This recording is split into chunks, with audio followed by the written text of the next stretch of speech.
Good morning, good morning, good morning to all my people, man. Today we talking Jimmie Ward. He thinks he's the best safety in the NFL. What goes into being the best safety in the NFL? Is he the best safety in the NFL? We're going to talk about all that and more right now. You know what it is, San Francisco 49ers Morning Show. Let's go. Intercepted. It is picked off by Aaron Crocker. Over midfield, he'll run it all the way into the end zone. Touchdown. Cross Talk TV podcast.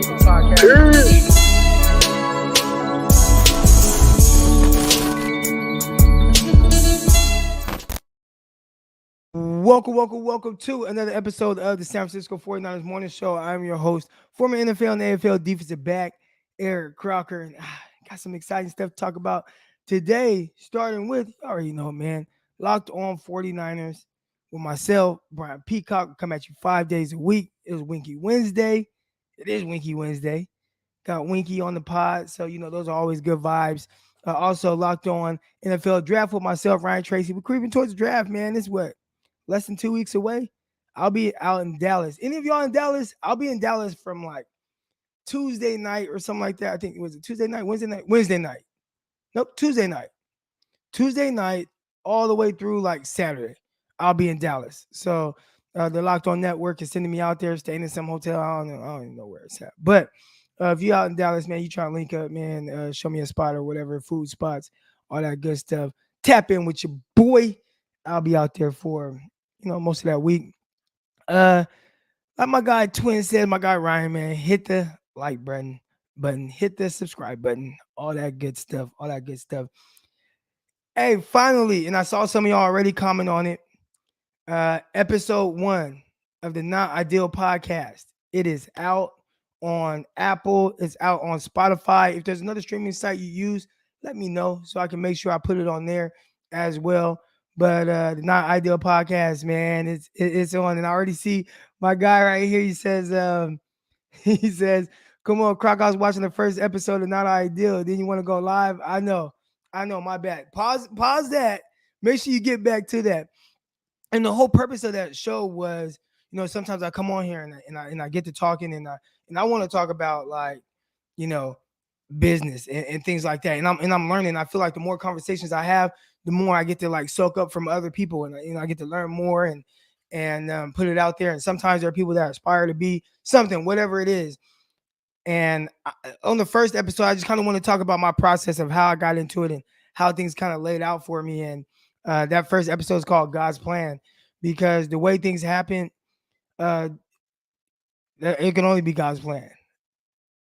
That just all kind of, I don't want to say random, but listen to the episode and I break it down pretty good. I tried not to like go too in depth. I didn't want it to be like this super long episode. It ended up being about 35 minutes or so.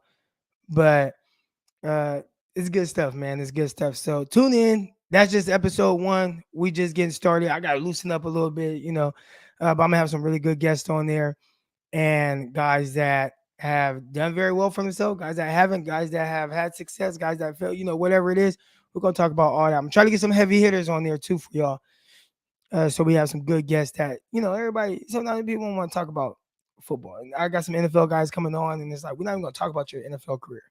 We're gonna talk about post-career and some of the business endeavors and ventures that you're doing. So make sure y'all tune into that, man. The Not Ideal podcast. And the name of that came from, I say Not Ideal a lot, because a lot of fans, as it pertains to players, and as we kind of head into Jimmie Ward, some of his comments that he made on his Instagram live, but fans see a lot of things as black and white, right? Like whether you do something and it's great, or maybe you do something and it's not as great, and they jump straight to, oh well, this happened and this happened.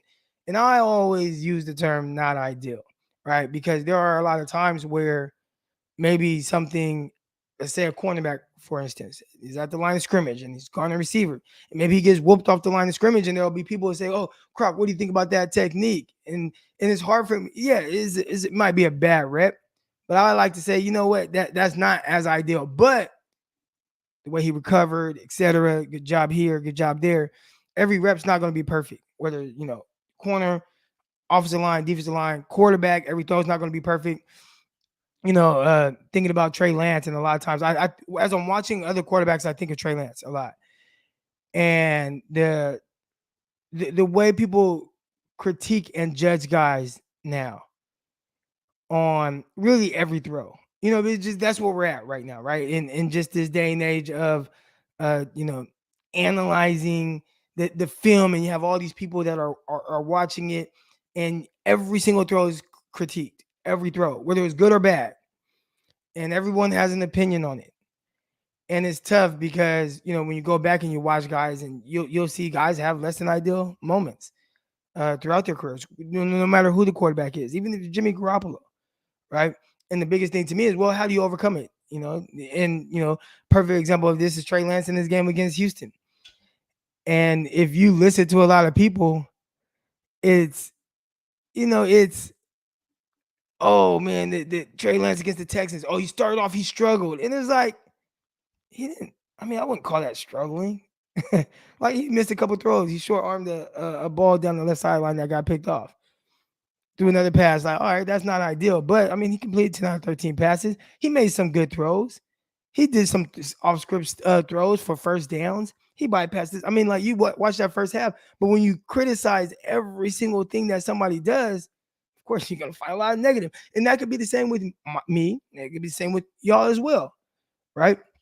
If somebody went back, through a time where even if you were doing something like, and you end up being successful doing it, but there are moments where it's like, hey, I wish I did this better. I wish I did that better. And I think that's what quarterbacks are. So a lot of times, or football players in general, a lot of times I watch other quarterbacks, and I watch them with Trey Lance in mind. I was watching Dak Prescott from his rookie year. It was a game on NFL Network. I was out taking my kids out to eat.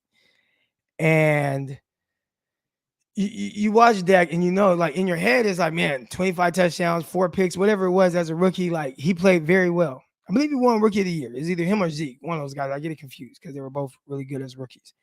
But in your head, it's a great rookie year. But when you actually like watch the games, obviously, like, yeah, he was terrific. But you see missed throws. I was watching the game. I saw him an out route to the right. I saw him throw a ball way out of bounds when he had a crosser, right in front of his face open. It was Cole Beasley. So those things are going to happen. But now, I mean, that was what, 2016 when Dak Prescott was a rookie? 2017? 2016, I believe. That era, you can't, it's like, it's way different now. We're 5 years removed from that, or however long. Now, these guys are judged on every single thing that they do in the moment. Now, at the end of the year, we'll circle back around, and everybody will go through and they'll give their overall evaluation. And they might forget some of the little throws here and there that a guy missed. But quarterbacks, there's no quarterbacks go 100% in games. I don't think it's ever been done. I do remember Alex Smith was really close one time. Matter of fact, like his last game starting with that he finished with the 49ers. Was that against Arizona? He threw like 2 incompletions. But a lot of times, man, I mean, it's so tough. I think it's so tough to play football because you also have a lot of guys criticizing or critiquing that aren't necessarily qualified to critique. Now, everyone can have an opinion. One thing y'all don't ever hear me do, really, right, is talk about, I don't talk about quarterback mechanics a lot. Now, if I say anything, all I'm doing is regurgitating the information that a real quarterback guy has given to me. Like, and I only go to a couple people. JT O'Sullivan, I'll randomly DM him and ask him a question. Hopefully he responds. Most of the time he does. Greg Pinelli, my guy Greg, like, he knows the intricacies of this stuff. I did and we are going to get to Jimmie Ward, y'all. But I did a little pro day. And it's funny because people critique me like, oh man, you drop your arm kind of low. Like, fuck, like, I'm not a quarterback. No, I'm out here having fun and throwing the ball around. I don't know if y'all saw it, but I posted it. We posted like a little minute clip of my throws, and I only threw like 13 passes or something like that. I think I completed 11 out of 13. But I have fun with it, right? But one thing I did learn is what it feels like to what when you're going through trying to be a quarterback, right? And as a receiver, as a cornerback, like I can talk about those things like the back of my hand, right? Like I know those things. Why do I know cornerback so well? I know what it feels like. I know what it feels like to be a 6'2", 200-pound corner that, ran a 4.55, 4.56. I was more of that type of guy. Wasn't the fastest guy. How did that hinder me? Being that long. What did I wish I had? Man, this guy can do that. So I can talk about it a different way. Technique. People talk, he can get his head around. He can get his head around. Well, it's kind of hard when you're not in phase and if you're chasing, and I get it. And then, if you look back too soon, then the ball drops in there, and I know what that feels like. So I can talk about those things from experience. And I kind of got the experience of being a quarterback for 15 minutes or whatever it was, right? When we were live on Twitter.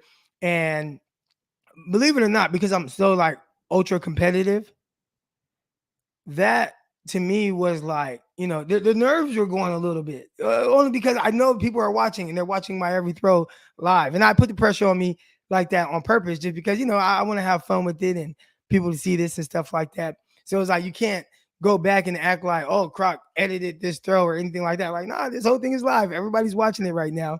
And then few thousand people saw it, I'm sure.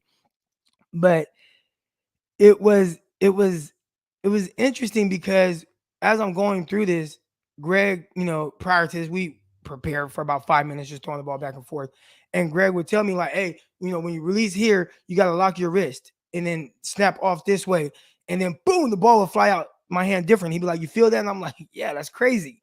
Right. And then, if I'm rolling left and he's like, hey, you got to coil your shoulder, coil your shoulder and then do this, but then release up here. And you just feel the difference. And that was the coolest thing about going through my quote unquote pro day, right? We had a script and everything. It was fun stuff. I don't know if y'all watched it, but I say all that to say, people, they judge and they criticize these quarterbacks on every single thing that they do. And it's like, man, let these dudes play. Let Trey Lance play. They criticized the Texans game where he completed 70% of his passes for 250 yards, 2 touchdowns, another rushing touchdown got called back. And it's like, no, but he struggled. Like, you know what I'm saying? And it's like, man, y'all got to ease up just a little bit. And I think that kind of goes for safeties as well. And now we're transitioning into Jimmie Ward. Hope everybody is good. See the flames coming in here. 5 flames if you're feeling great. You know what I'm saying? Anything more than that, you're excellent. Shout out to everybody that started to watch the first episode of the Not Ideal podcast. It's more of a business entrepreneur podcast. I'm going to have great guests on there. And it's just a chance for me to kind of talk my shit a little bit. Not in a boasting way, but just in the sense of, man, let's have some real conversations that, everything isn't always about football, sports, things like that. I have other things I want to talk about. I have other things I'm trying to learn about. You know where I learned most of my business from? And this is crazy. And I don't even know if people are going to get this correlation. All right. I learned most of my business from John Middlecoff. How? Right? Like, how is that even possible? How is that even possible to learn? You know what I'm saying? But, I grew up, like, who's teaching me business? Where am I supposed to learn business from? Who? My mom? She ain't no business. She didn't graduate high school. Think she got her GED or, like, where am I supposed to learn? My mom worked hard and, but she couldn't teach me about like business. So I take little things from any place where I can soak up anything on what to do. And a lot of the things that I've done in life has been trial and error. Trial and error. Everything. Literally everything I've done. Like it, and most of the time, it's not the most ideal way to do things. It's probably like, man, why the hell you do that? It's like, I gotta figure it out. All right. And that's been kind of the case with business. But I have learned a lot about putting yourself out there and the relentlessness that you need to have from listening to Middlecoff in the 3 and Out podcast. Now, I know most of y'all listen to Haberman and Middlecoff, but the Middlecoff 3 and Out podcast, like that's the one where he'll talk about things. He'll talk about And he ties everything. He does an amazing job of doing this. And I'm like, man, I wish I had that, right? I mean, I talk sports with y'all, but I'm just more like football. But he does an amazing job of tying in like the business, like in like real business. I'm not talking about like, oh, the business aspect of the NFL. Oh, like the business, there's a business aspect. Not that. I'm talking about like, I mean, he'll say something about like some stocks or what is that, the stock market, and okay, I put money on this and blah blah, and then tie it into a football take. And I'm like, wow, how the hell did he do that? Like, it's amazing. It's amazing. I've learned so much over the last year just listening to that. He doesn't even know. I probably never even say anything to him. Maybe one day I'll get him on the Not Ideal podcast to talk about some of those type of things. But I just listened to him, and that was kind of, I've learned a lot of little gems about how to conduct yourself with business and how to kind of carry yourself and put yourself out there. And I'm still learning to do that. Like the Not Ideal podcast, like I should post that to Twitter. And it's like, oh, do I want to post it to Twitter? Like, motherfucker, post it to Twitter. You need to do that. I put it on Instagram story, put it on Facebook story. I need to post it to Facebook on my timeline. Like, why haven't I done that yet? All right, but yeah. So the Not Ideal podcast, make sure y'all go check that out. Make sure y'all check that out. But anyways, hit the like button, subscribe button, Underdog Fantasy, promo code Crocky, all that good stuff. Make sure y'all tune in and, download the app. Go to underdogfantasy.com. Use promo code Crocky. But let's get into it. Jimmie Ward. All right, now, just to be clear, I didn't watch his Instagram live. I saw he was live, but I think I was prepping to record the Not Ideal podcast. Jimmie Ward, though, and I saw clips. I've seen clips of it, and I've heard him talk before. And I know how he talks. I know how he feels about himself. And I'll say this. I feel like if you are going to be successful in anything in life, you should strive to have the confidence in yourself that Jimmie Ward has in himself. Jimmie Ward strongly believes that he is the best. And you have to feel that. You have to feel that. Now you can maybe feel like, oh, well, this guy's better than me right now. And I like just talked about Middlecoff. I think right now, just in terms of getting the information out through a podcast, and I think that Middlecoff is at a higher level than I am right now. And Haberman and Middlecoff. And that's why I listen to them so much. Try to help me with my delivery and things like that. It's just the conversation behind talking about sports. I think they do an amazing job of that. So I'm able to self-scout and understand from that standpoint. But also know that there ain't too many people that can fuck with me in the sense of just talking about like what I'm seeing. And I know that. You know what I'm saying? But I need to get better in other aspects of it. Because, although I have a podcast, stuff like that, right? Really, I'm a football guy. I'm a football guy. I just love football. And I talk about that and I bring those experiences through. Jimmie Ward views himself as the best safety in the league, and he believes that he is a top 100 player in the NFL. And I don't disagree. Now, why don't people view him that way? Now, this has been going on for a while now. Now, finally, over the last couple of years, I think people are finally starting to get through to their heads like, Jimmie Ward is pretty damn good, right? Like, finally. But Jimmie Ward's been good. Jimmie Ward, for the first 4 years of his career, for the first 4 years, he played probably 4 different positions. From year to year, I don't think he played the same position like back-to-back years. First year, he was a nickel. Second year, they probably had him outside. Then they put him at safety. Then they put him back outside. Then it's like, no, I'm a safety. Okay, I get to go back to safety. He played in different schemes. 2 high with Fangio, single high with Saleh. And he has talked about it where he's like, I don't get the free reign to do what some of these other guys do to get a high total amount of interceptions. And that's the part where people, I don't think they truly understand, responsibilities. And, what is this guy? What's his task? Like, what is he looking at? What is he viewing? What are his reads? What are his keys? What is he being asked to do? I thought for a lot of times as a single high safety with Robert Saleh was like, just be the last line of defense. And I would say, how many interceptions did Jimmie Ward have in the 2019 season? 0, maybe? I think he had his first interception this year since like 2016 or something crazy like that, right?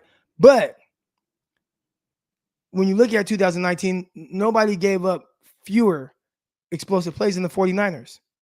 So essentially, he was doing his job. And they asked him to do other things. Hey, you know what? You're doing an amazing job at that single high, eliminating the big plays, however you're doing it, whether it's with your body presence or maybe knocking the ball away, whatever it is. But you're doing an amazing job doing that. But also because you have this unique skill set that you can guard slots, you can guard tight ends. We're gonna ask you to man up on these guys as well and do your thing there. And I feel very confident saying this. There is not a better man-to-man safety than Jimmie Ward in the NFL. I feel very confident saying that. There might be somebody as good, maybe. There might be someone that's close to him, but I don't think there's anybody better. There's nobody better. The way he's able to guard slots, the way he's able to guard tight ends, big bodies, doesn't matter. Jimmie Ward is a very versatile safety. And I believe that when you look at the way that the NFL is going right now, he's kind of just ahead of his time. But more safety is going to look like him. He's not a big guy. 5'11", 190, 195 or something like that. Like, he's not very big. And, it was funny, and I see the comment in the chat as well. My guy Mike says his nickname was Injury Ward. Right? And it was. I mean, he was getting hurt all the time. And he talked about how, and this was on the live stream, I think I was watching it when I was in New Orleans, right, for my wife's birthday. I'm watching him on the live stream. He's talking about how, like, he had to learn how to take care of his body. He had to learn how to be a professional from that standpoint. Take care of his body so that the injuries would stop. And over the last few years, he's been pretty consistent with being on the field. How many games has Jimmie Ward missed over the last 3 years? I have to look up that. That might be a good stat. Let's see. Because I don't know the answer to that. Maybe y'all do. Let's see. I'm going to look it up right now.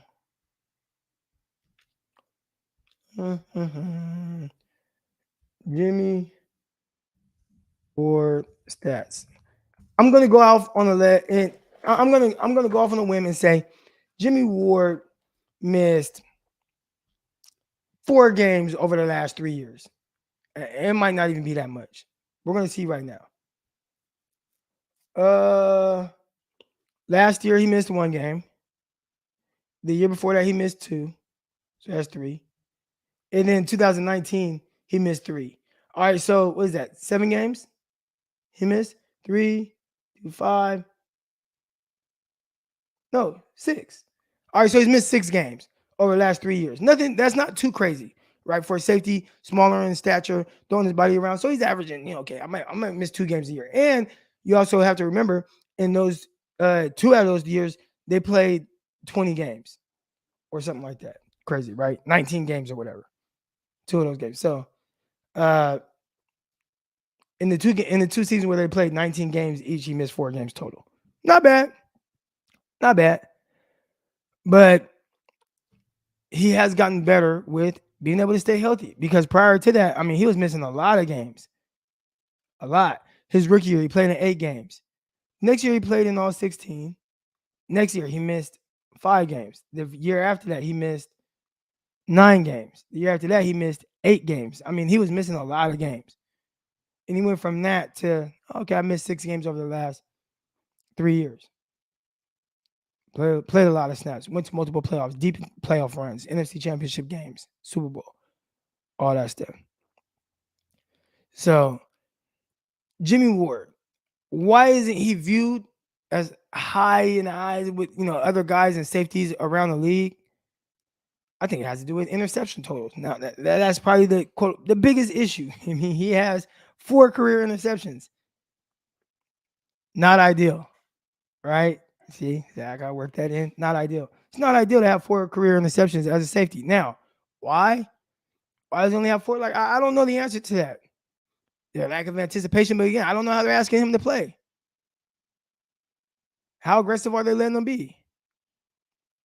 Are they letting them jump things?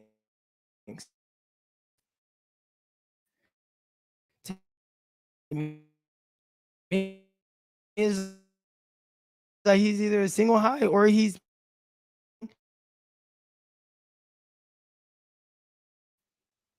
back.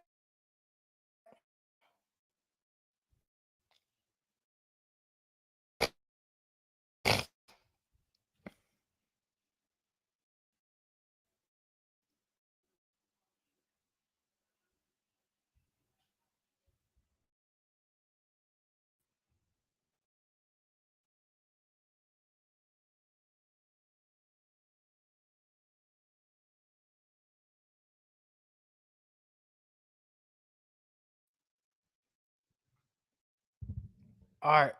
Am I back? Having a little connection issues, man. We got a storm out here brewing right now. How am I doing? Y'all let me know if y'all can hear me now. Hopefully I'm back. Hopefully we're good. Hopefully we're good to go.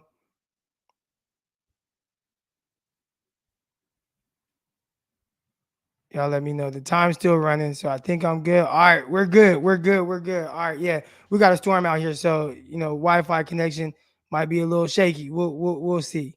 Thunder, lightning, all that good stuff. But here we go. Anyways, enough of me talking about Jimmie Ward. I think he's excellent. And I did love how, the confidence with DK Metcalf and like wanting to line him up and then wanting DK Metcalf to have to go through the dark ages that he went through. Like, dude, like early on, man, you lost everybody and everybody forgets about that. 49ers had a mass exodus. They lost anything and everybody, they lost everything. All right. And he was the last one standing. How many players from 2014 team, that was his rookie year, how many players from that era are still on the 49ers? Is he the only one? Tart was there, the next year, I believe. But from 2014, like that was a part of like he got coached by Jim Harbaugh. Armstead. I think him and Armstead are the only guys. No, Armstead didn't get coached by. He might be the last one left. I'm trying to think. Dante Johnson. I think Dante Johnson was on that team, right? Dante Johnson. I think he was 2014. Jimmie Ward. That might be it.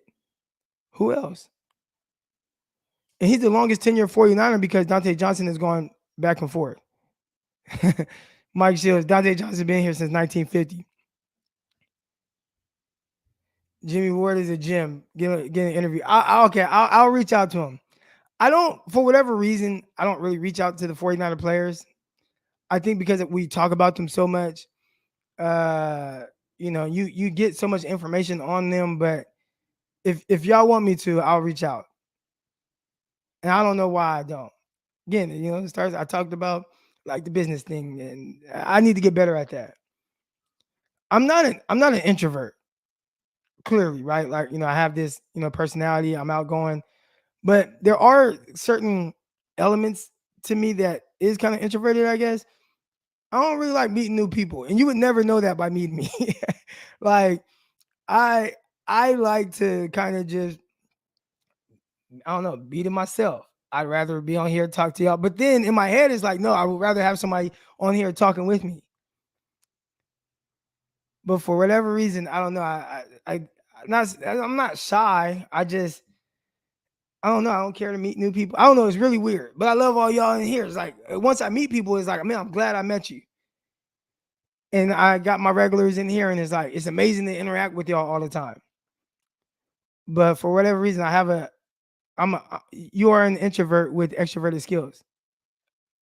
There we go. Maybe that's what it is. Because I don't care to meet new people. And my wife, she'll tell you, she wants to go places and like, man, I don't want to meet these people. I don't want to talk to these people. And then I get around them. I'm like, hey, how you doing? Yeah, my name is Croc. Ooh, and I can talk with anybody. I can, like when, I remember being in college and we had the girls around and, like, yeah, I make all y'all comfortable because I'm just cool. I'm open like that.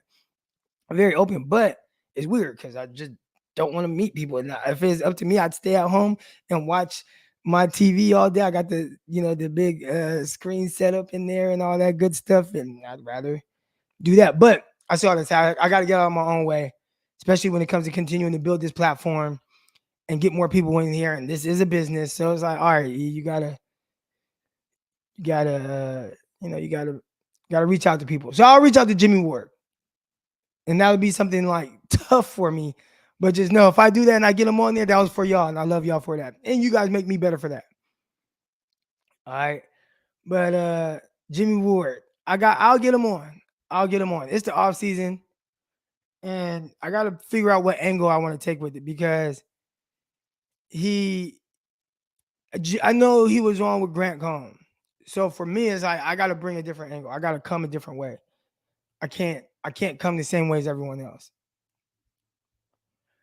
Did you get Terrell Brown interview? I did not. Me and Terrell Brown, it's been kind of tough because I travel a lot.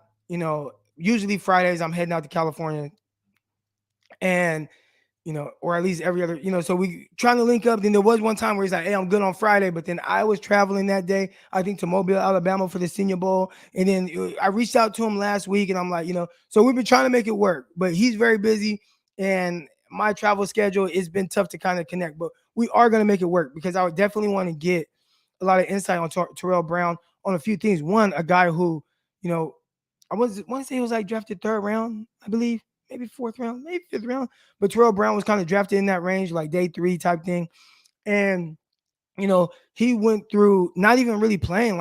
He wasn't a starter for like the first 4 years. But he got his second contract. Jim Harbaugh comes in. All of a sudden, they go from a team that was really bad to, oh, man, I'm a starter on 3 straight NFC championship teams. And I want to talk to him about the process of like development and things like that. So I definitely want to, get him on there. Definitely. But Jimmie Ward and his comments on DK Metcalf, I love it. Man, I just want to line his ass up. I love when he says that. There we go. 5th round pick for Terrell Brown, pick 147. I knew 5th round. There we go. I love when Ward talks talk like that. Because listen, when you put yourself out there like that, you put a target on your back. And for me, it's like, I don't care about that target. You got a lot of fans that are like, well, you're just going to make people want to go at you. So, okay, go at me. I remember playing, obviously, Division II level, so, lower level of college football. But I used to talk trash to coaches on the sideline. I used to talk trash to players. And sometimes I gave up 2 touchdowns against Southern Arkansas. I remember that. Those were the first 2 touchdowns. No, I gave up 1 touchdown. I gave up 1 touchdown my junior year, and I gave up 2 my senior year, and it was just happened to be in the same game. But I used to talk my talk. I don't care if you put a target on my back. I want that. And I love that Jimmie Ward wants that too. Like, well, okay, come at me. Target me. DK Metcalf, I'm going to line your ass up. And he lined up Odell. He said he was going to line Odell up, and he took his shot when he had it. Now, unfortunately, they threw a flag. And that was at a time when the momentum wasn't in the 49ers' favor. But he said if he had a chance, he was going to line him up and take that shot. He did. But he's going to do the same with DK Metcalf. And I love that. I don't know if y'all heard the sounds, and I don't know who was mic'd up. It might have been DK Metcalf and Jimmie Ward. Him and Jimmie Ward just going at it. DK Metcalf is very disrespectful. Very. But it was just funny to hear, like, Jimmie Ward, like, I'm here. What's happening? Yeah. Let's go. I mean, just hear him. He's a talker on the field. I love it. I say Deebo Samuel is my favorite player on the 49ers. Jimmie Ward's probably my second favorite. Or right there, neck and neck. We'll say 1A, 1B, offensive guy, defensive guy.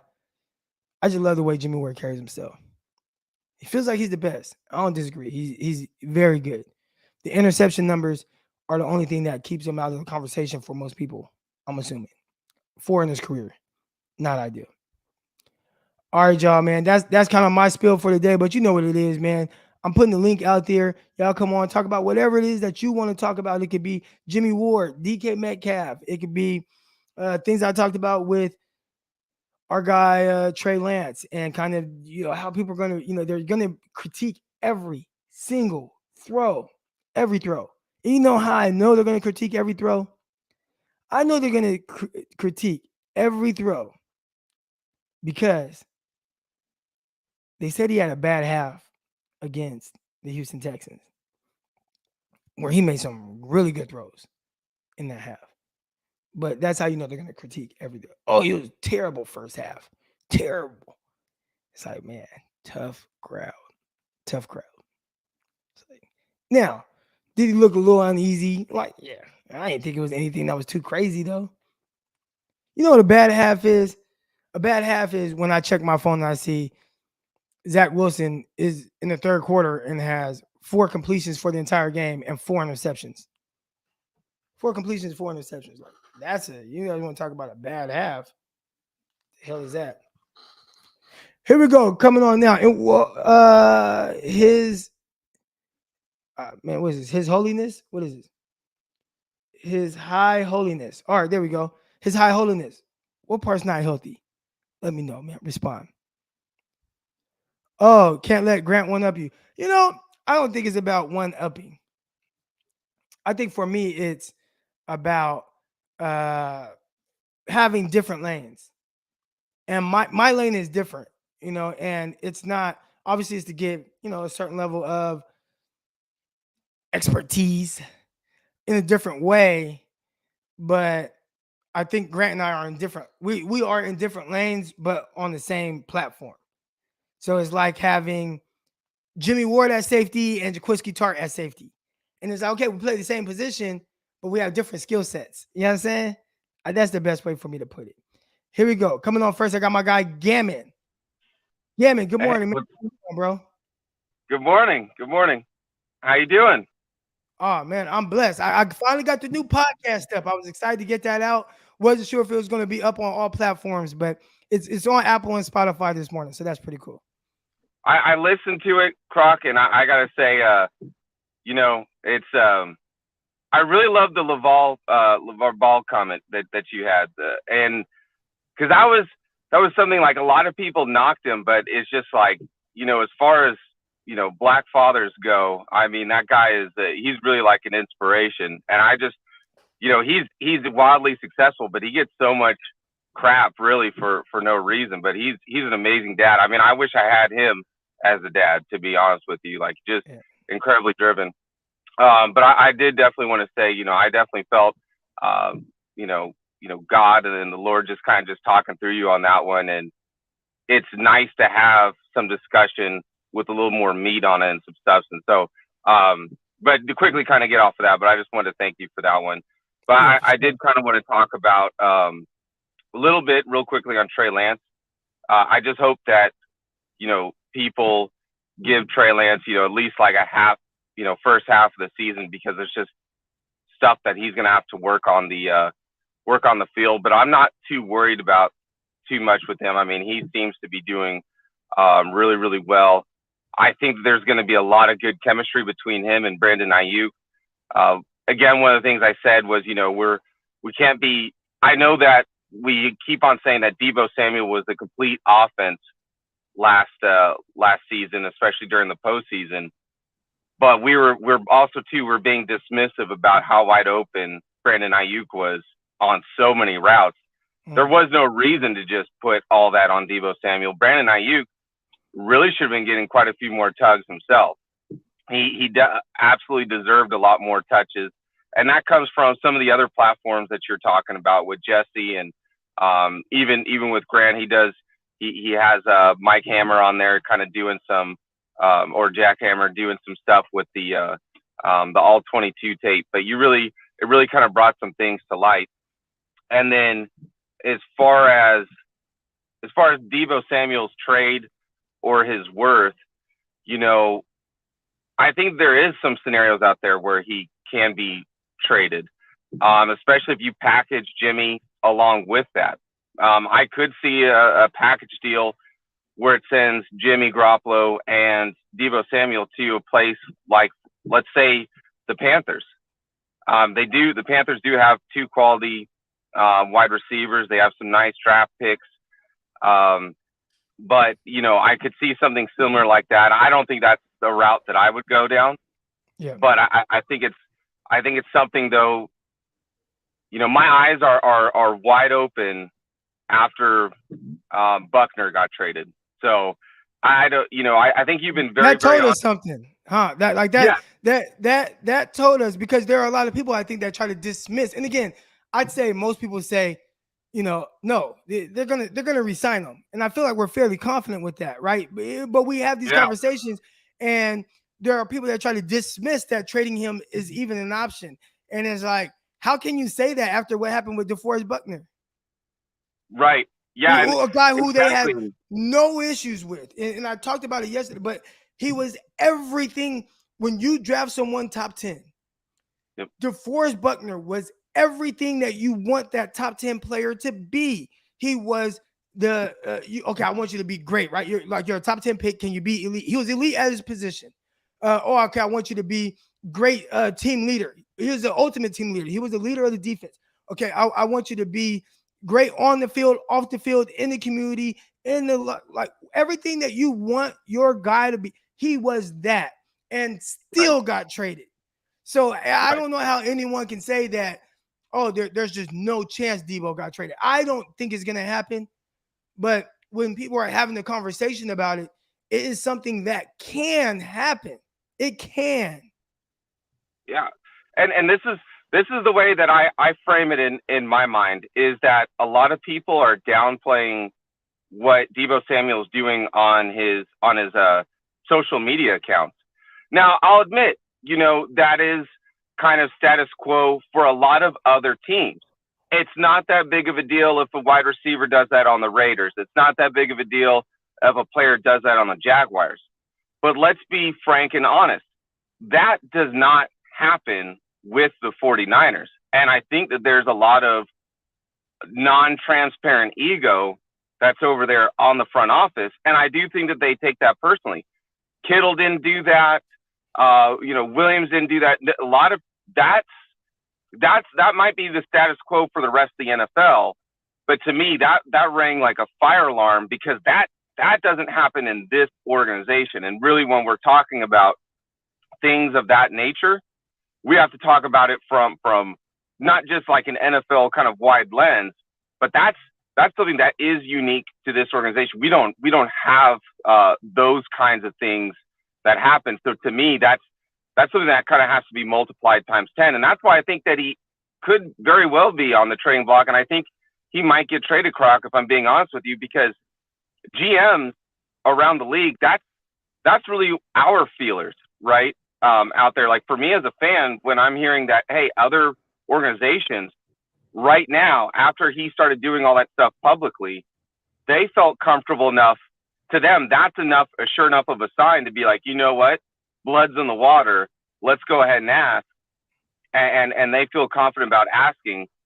That to me is like, Croc, Buckner was kind of like, hey, this is the sword that I'm going to fall on. This is my worth. That's what ultimately got him out. Yeah. If Deebo Samuel is really, and he's fallen on that sword, and it's Prague. Prague's not going to budge. Prague's not going to budge for anybody. But the way that I feel is, I feel Deebo is worth the money, because people are kind of, they have a hard time saying like, well, what is Deebo worth? What's his position? Is he a wide back and that sort of thing? But I put him in the same category as I do Alvin Kamara from the Saints. I say he's, trying to make either one of those guys either say that they're a running back or wide receiver. They're not that. They're an APY player, all-purpose yards. If you look at Alvin Kamara, he's a running back, but the last couple seasons, I think he's averaged more receiving yards than he has rushing yards. And he's his entire career with the Saints as a running back, I don't think he's ever eclipsed 1,000 yards. Right. So when it comes down, and so that's my thing as 49ers fans, is you really don't want to lose Deebo Samuel, because he is an all-purpose yards guy. But I think that a lot of his production that he had was funneled into him because Jimmy Garoppolo wasn't hitting Brandon Ayuk. But I appreciate your time, Croc. Thank you for having me on. Gammon, man, you have a good one. You too, brother. So Gammon, he's leaning a little bit more towards like, this is a real thing, and I don't know how real it is. Oh well, No, I just said it was a real thing the other day on the podcast. It is a real thing in the sense of there is something there, right? Like I don't think this is something with Deebo Samuel to dismiss that there's not anything going on. Now, I think you can say, well, everybody just be patient, let it play out. They made Trent Williams the highest paid. They made Fred Warner the highest paid. They're probably going to make Bosa the highest paid.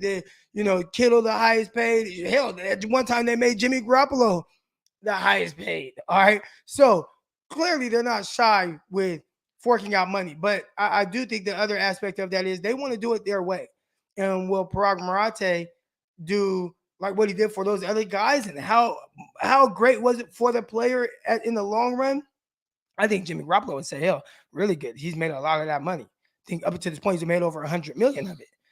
But also other guys is like, man, they try to put these outs in their contracts and they do what's best for them. And a guy like maybe DeForest Buckner and what he wanted, and they were just like, we're not even going to get close to meeting that. They have to go by people. What they forget about the Buckner situation was Buckner came out and said, yeah, I had this high number, but they didn't even try to meet me halfway. It was just like, damn, that's what you want? Go find a trade. And he found a trade. You know what I'm saying? Like, so I think people are, it's not nothing. It's not nothing. And if people are out there making a big deal out of it, I've talked about it the last couple of days, right? It is a real thing. Would I be surprised when he gets signed? No. But also, would I be surprised if he were to get traded? I would not. Because if Buckner got traded, everybody has a price. Here we go. Coming up next, I got a good lineup of people here, man. I'm excited to talk to everybody that's tuned in right here, right now. Got my guy Terra Dome coming on. Terra Dome, good morning, big dog. Good morning, sir. How are you doing? Oh man, I'm blessed. I can't complain. Blessed and highly favored. I caught the podcast as well, and I want to. I'm a little discombobulated a little bit this morning. A lot's happening. One of my best friends is turning 75 today. He's what I call the concierge of the family. Shouting out Reggie in it. Blackish is going to have its last episode today. And my cousin's the writer of that. Kenya Barris. Yeah. My mom is Elnora Barris. Yeah. I mean, she's with him all the time. Like they hang out, all that. Yeah. I told you I said something in the spirit about Mama Croc. Man. My mom's maiden last name is Barris. You see, y'all. I told you. I knew I know you looked at me funny when I said, "Hey, man, Mama Croc." He was like, "Did you say about my mama?" He was like, "Oh, dog on on Minister Society." Yeah, but her spirit was coming off on me, and it's so wonderful. Your mom and you can. Both of y'all like the Niners, and I love my mama as well. And a lot of our lives parallel a great deal because I listened to your podcast this morning, young man. That thing jumped off. It said, God has a plan. So as soon as I saw that and your name attached to it, oh, I'm on fire. I'm just listening. And our lives just parallel so much.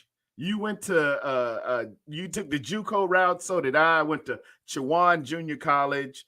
Then I went over to Virginia Union. You worked at a furniture store, and I worked at a moving company. Wow. And right now, man, at church, every time somebody want to move, they call us like, hey, hey man, hey, them sofas, them sleep sofas and pool table, bro, and I took it out of me. But if a man don't let it be an electrical one. It's an electrical one. It's that thing's heavy. People don't know. One time we had a dude who wanted his pool table.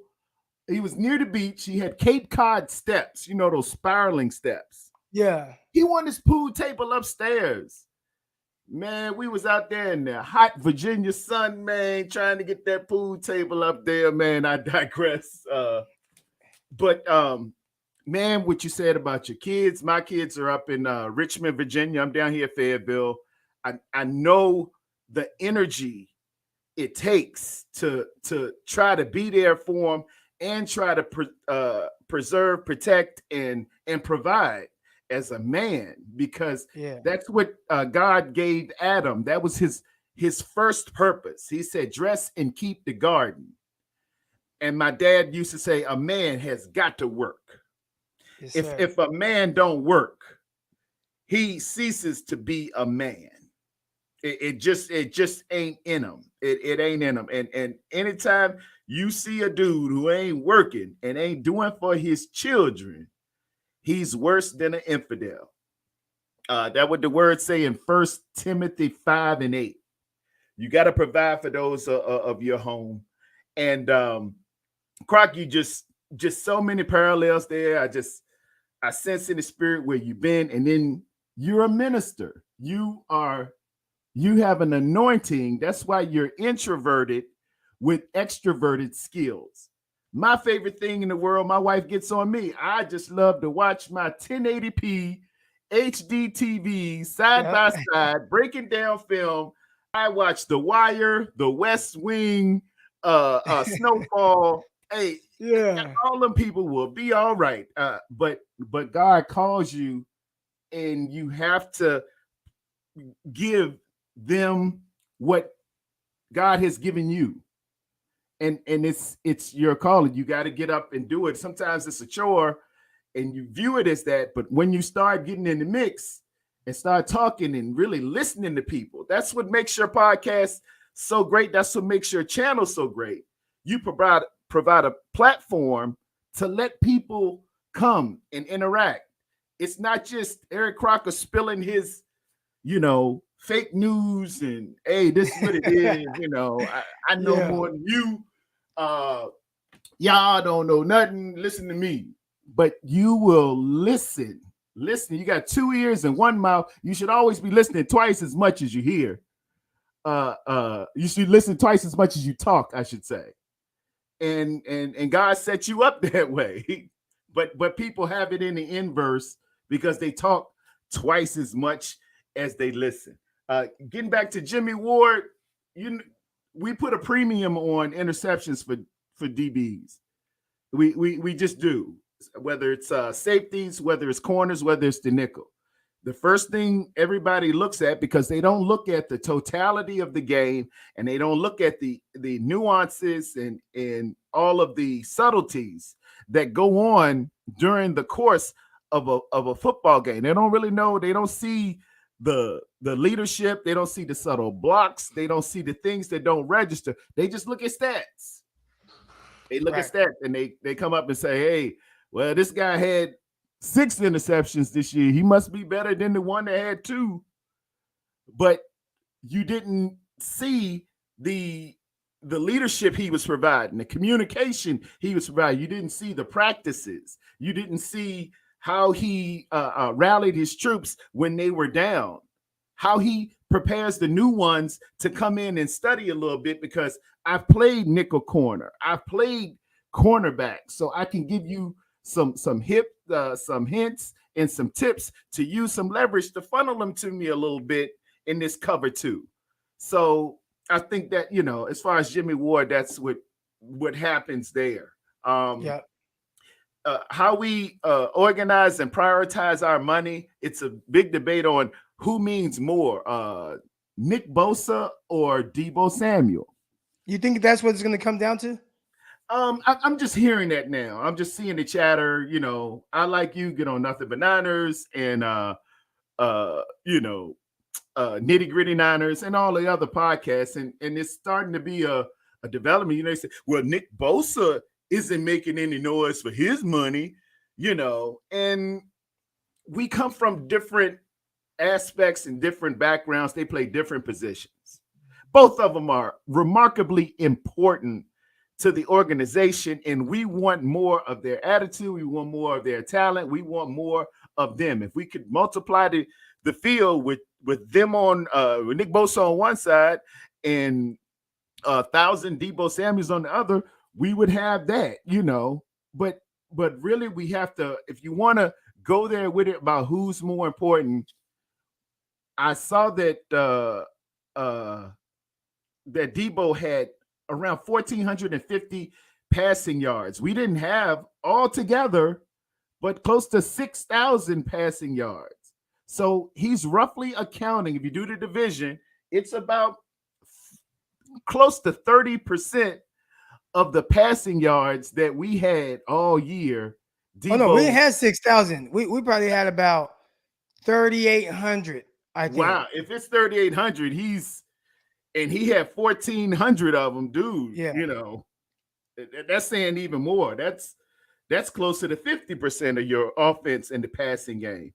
Then the dude came back and had 500 yards rushing and put up multiple touchdowns. I think it was either 6, 7 touchdowns rushing. Yeah, he had eight touchdowns rushing, 6 receiving.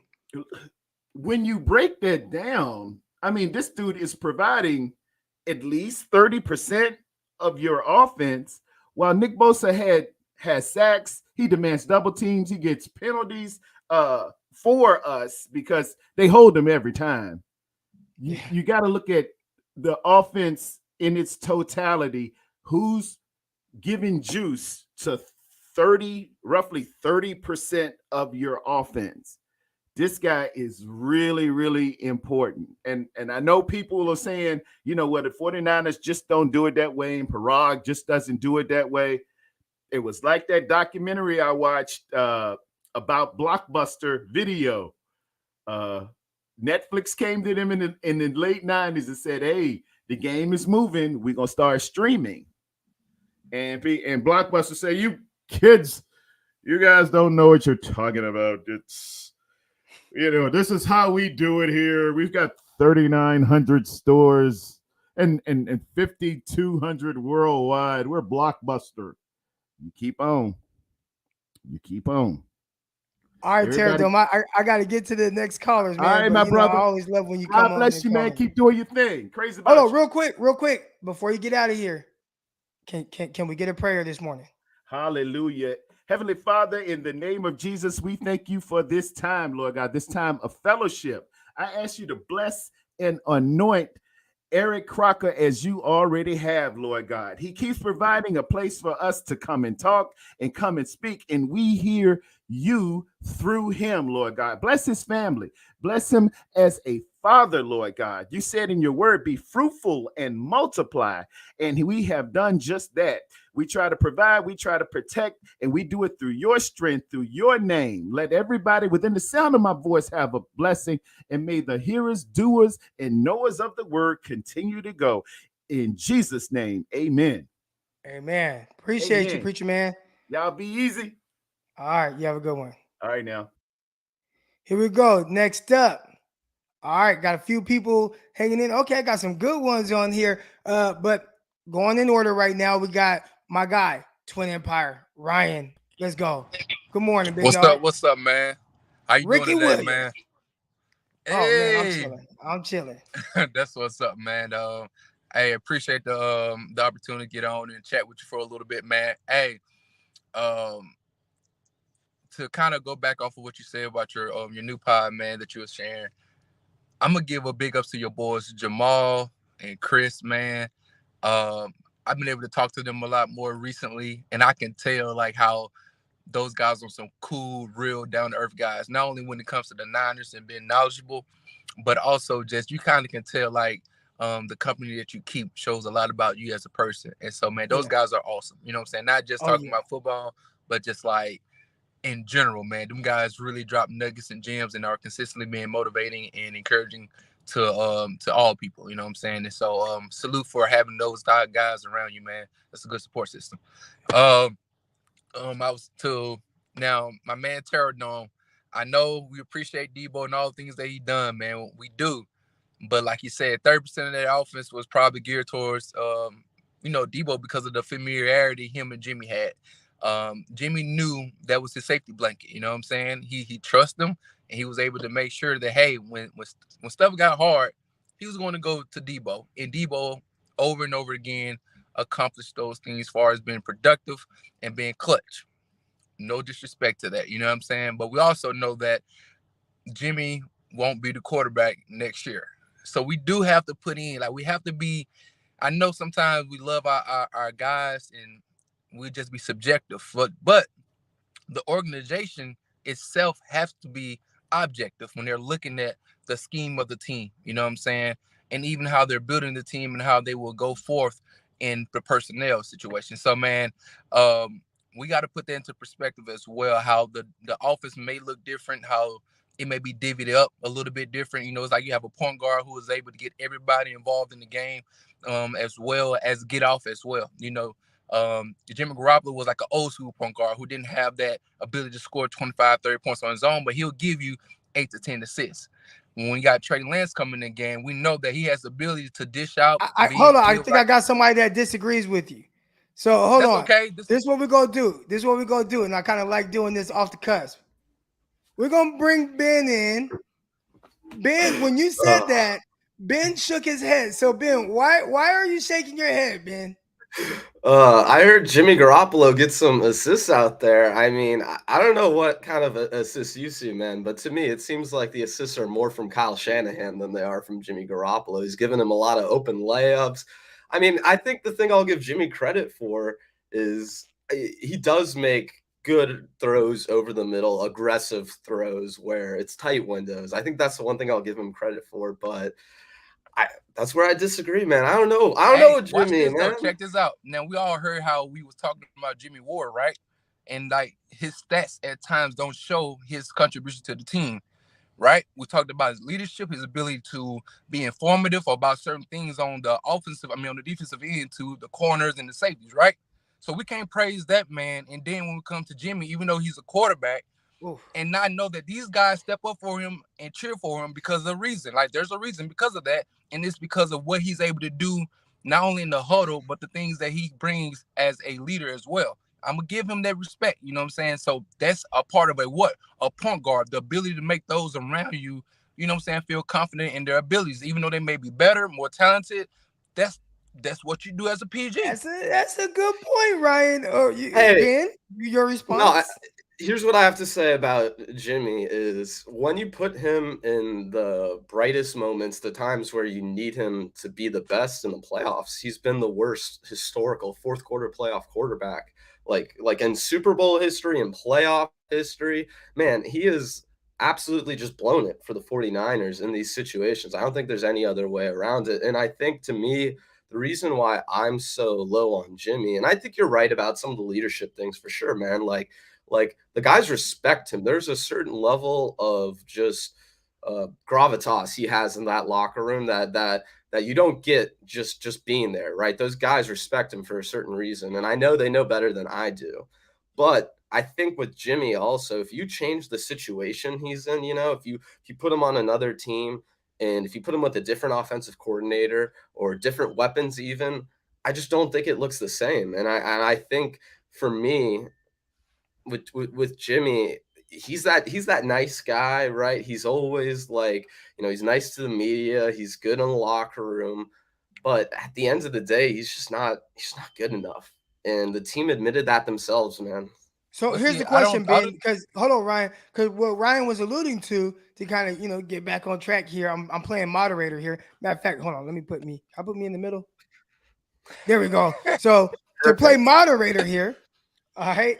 What Ryan was saying was, well, I think he was actually kind of taking a shot at Deebo Samuel a little bit, like where he's saying, well, you know, Deebo, you know, he worked well with Jimmie. He doesn't know necessarily if you pay him if he's going to have the same level of success with Trey Lance. So, what would your response be to that?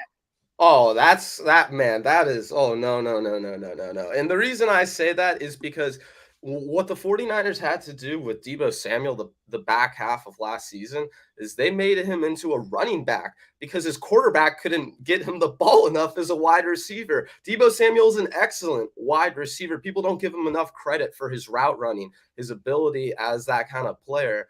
And now I'll finish in a sec. I just want to say with Deebo, I think if you put him with a guy like Trey Lance, he's going to get 2,000 yards. He's going to be that kind of dominant receiver. And to me, he is that one-of-one type of football player that you are looking for. The reason that the team like Green Bay or Kansas City trades Tyreek or Devontae Adams is because they have Aaron Rodgers. They have Patrick Mahomes. 49ers don't have that. So the idea that Debo, it's all the scheme. I understand the scheme enhances him, but I also think part of what happened last season, part of what happened with the Jimmy Garoppolo experience is that they had to use Deebo Samuel in different ways to where they couldn't fully utilize him as a receiver. I mean, we saw how many times Brandon Ayuk was downfield waving his hands open for Jimmy Garoppolo. And I think we're going to see a lot more wide receiver from Deebo Samuel once he gets with a quarterback who can throw him the damn ball downfield. Now, I hear what you're saying, but you kind of setting yourself up, though.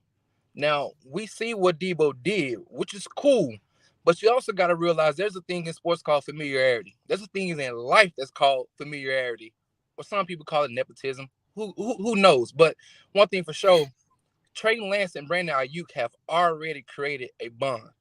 Now, you can go into the offseason, and they are creating a relationship, whether it's not only just on the field, but also off the field as well. And so you bring that into next year coming into the game.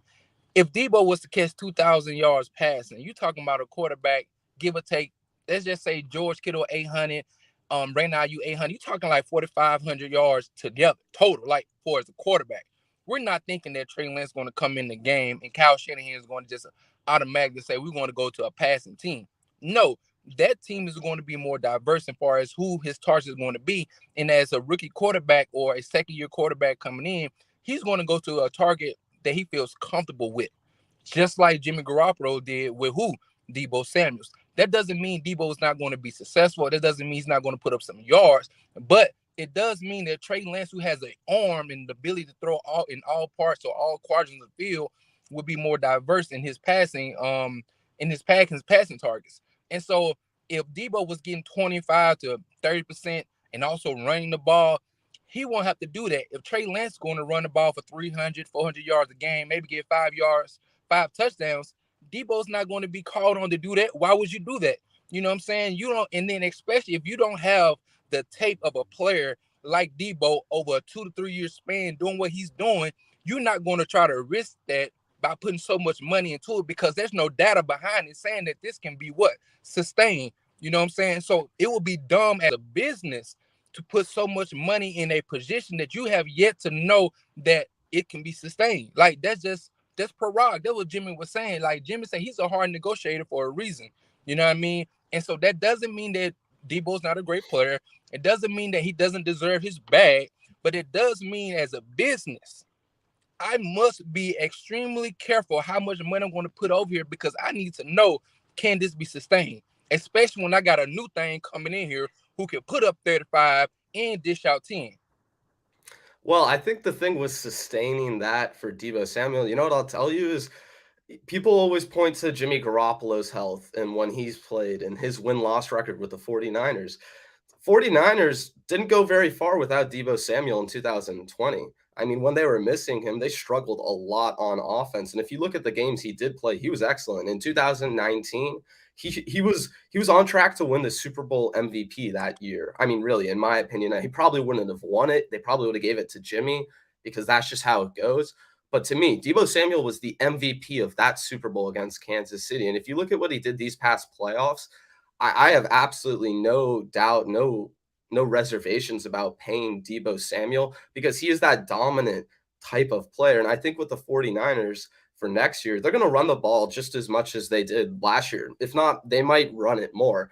But I think the thing is that because of the threat of Trey Lance, what he's going to do as that kind of running threat, as that kind of passer, there's just going to be more explosive plays. And it's going to be a lot. Defenses are going to have to play a lot more into Trey Lance's running ability where they just don't have to account for Jimmy Garoppolo. So I think it makes life easier for guys like Deebo Samuel, who. But George Kittle too. But you just can't say Deebo. I don't know if it makes life. I don't know if it makes life easier for George Kittle. The Kyle Juszczyks, the running game itself would be more wide open as well. Like we had injured back in our backfield throughout the whole year. Elijah Mitchell was up and down. Then we had the guy coming out. We had Hastings, who was a third down back. We had the other running back who didn't get off IR until like week 8. So these guys was consistently injured.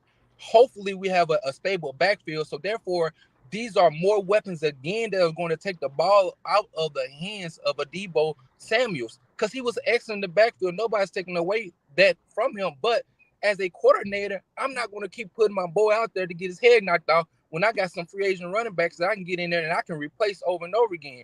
I'm going to let them boys get hurt instead of my $25 million man get hurt. That would be dumb on their part. You see what I'm saying? All right, hold on. So I brought Swan Song up because he wanted to get on this conversation. So I was like, you know what? We'll have a 3-headed monster kind of debate, and then what I'll do is when I get y'all off, we got about 4 more minutes with y'all, and then I'll go with the next 3 guys that are waiting in the bullpen, and they're ready to come up as well. So Swan Song, go ahead, give your take, because you said you wanted in on this. Okay, so how I see it is, I'm probably in the middle of this, but what sets a bad precedence is if you pay Deebo. I'm not. Of course, he deserves it. He deserves it all. I mean, he's the MVP, no doubt. I have no doubt that he's going to produce. It might not look like last year because these seasons are one of one sometimes. Like you've seen it. Players just don't get best seasons like every year, right? Like they get good ones, but there's always some great one. And this one might be one of those. Yeah, Frank Gore. I think his second year he ran for 1,600 yards. And then after that, I think he might have hit 1,300 once. Yeah. And then what's good about, so it's hard as a franchise to set a precedence of like this way. Like if you give a player top money after 1 year, then what happens if Ayuk balls this year? What do you do? Hold on. So I got a little bit of pushback, and that's a great question. Bringing up Ayuk and things like that, because eventually he will have to get paid. I think the thing that helps him most is he will have a 5th-year option, so you don't have to like jump to pay him, and you can kind of get a little bit of Deebo's money off your books up until. You're absolutely right. You're absolutely right. Right. Dang, I forgot what my take was. I'm sorry, man. I'm sorry. No, I'm sorry. That's my bad. So you're absolutely right that in that case, yes, in that scenario, you're right. There's a 5th-year option. But I'm just saying on an overall precedence, right? Let's get a guy on his last year where you don't have a 5th-year option, where it's kind of a situation like Deebo. Like if you're gonna pay top dollar, then the next guy that comes in and negotiates is like, hey, I had this season, you paid Deebo, where's mine? I remember. Hold on, I remember my take. A lot of people are saying this is just a 1-year thing. Deebo Samuel, and like Ben said, like he probably would have been Super Bowl MVP. Right, you don't get paid for probabilities though, Crop. I know, but he was playing at a high level. Like he was showing, like especially down the stretch of that season. Like obviously, as a rookie coming in, you can have like kind of a slow start. You're trying to catch on. He talked about it himself. Like, man, I didn't think I was ever going to catch on to the offense. And once he did, he was killing as a rookie. Like everybody just thinks that the potential or the production just came out of nowhere. He almost had 1,000 yards as a rookie between receiving and rushing. But yeah, and he was like. Especially down, he was good. When Emmanuel Sanders went down, and it's like, damn, who we gonna throw the ball to? Well, I don't know. Deebo Samuel, who's going for 140 yards against the Seattle Seahawks on Monday Night Football. Like he was big time as a rookie. Like it's not a 1-year thing. Now I know year 2 he got hurt, but even then, if you want to talk about like the projection of your guy and this asset, he was a guy who was on pace for 105 receptions. There's one game I don't count because he played like the very first snap. And he got like 8 yards and then went out with the hamstring, so I don't really count that game. But if you average his numbers out, up until that point throughout the entire season, it was like 105 catches and like over 1,200 yards. So the production of him, like who he is, he's always been a good football player for the 49ers. And I know there's been a lot of pushback on, 1 season he do it, like where he's looking at it like, dude, I've been that guy for you. I get that. I get the potential has always been there. The production, if you extrapolate the games, it's there. But like any business, like if I'm a salesman, right, and I have a decent year the first year, and then the second year is, I'm halfway there. My numbers are halfway there. And then the third year, I'm killing it, right? Well, it's time to renegotiate, right? And it's like, hey, man, I had this other guy that's done it for 3 years. That's bringing me. There's a bottom line, right? I'm not saying that's a sealed type argument, right? But what I'm saying is that's what they come back with. This is part of the negotiation, right? Like it doesn't all look great. Like you can't. Well, hey, Swan Song, you know what I would, if I was Deebo Samuel, you know what I'd tell the 49ers if they said that? I would say to them, you paid Jimmy Garoppolo, you made him the highest paid quarterback after 5 games. You made Eric Armstead the highest. But look what they did with Eric Armstead, too. He had 13 and a half sacks, and then they paid him, man. They've done it before. I get you. But at the time, there's context that matters here. Because they signed Jimmie, dude, how much cap do we have? 50, no Fred Warner. No Armstead. It's like your first. No it's like your first kid. I grew up in a big family, right? So my oldest brother had it actually better than when I'm the 6th kid. Yeah. Right? When he was the only kid, he was getting it all. But after a while, you get the 2nd kid, 3rd kid, sixth kid. I'm not getting anything. You don't get hand-me-downs, bro. Crockett, tell them about that budget you got. You building a whole new infrastructure right now. You got a budget set, and there's a little wiggle room that you probably put in there for a little, a injury or something that may happen. But once it begins to surpass that, you like, wait, you gotta pick and choose. Hey. Hold on, guys. This has been a great conversation. We're gonna have to continue this tomorrow. I gotta do this more because I like the debating. I like the debating going on here. I'm gonna get y'all off. All right, but shout out to all y'all for having a good. Nobody insulted anyone. Nobody said you're an idiot or anything like that. This was a lot of fun. We had a great conversation today. We'll do this again. We're gonna be on tomorrow, so I'll get y'all on tomorrow. All right. Right. Yeah, for sure, Crocky. All right. Peace. Shout out to my guys. That was awesome. Here we go. All right. So what I'm going to try to do now is get the rest of the guys on here. All right. And y'all see where the conversation is going, but I'll let y'all, okay? And you know what? This is what we're going to do.